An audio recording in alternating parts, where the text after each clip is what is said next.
More than 7 years after a Rochester woman was found murdered in her home, police are trying new methods to try and solve the case.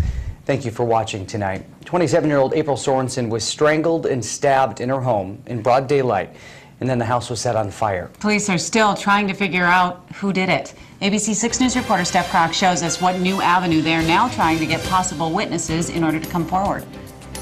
Driving along South Broadway, you'll see this advertisement on this giant billboard. It's one of 2 billboards that's been put up in Rochester to help solve the case. Though these billboards were put up recently, the police department's efforts have been ongoing since Sorensen was murdered more than 7 years ago. Lieutenant Casey Moylanen says the department meets to discuss this case monthly.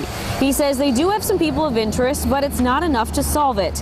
They hope these very public ads will get someone to remember something from that day, even small, as any clue could be what they're looking for.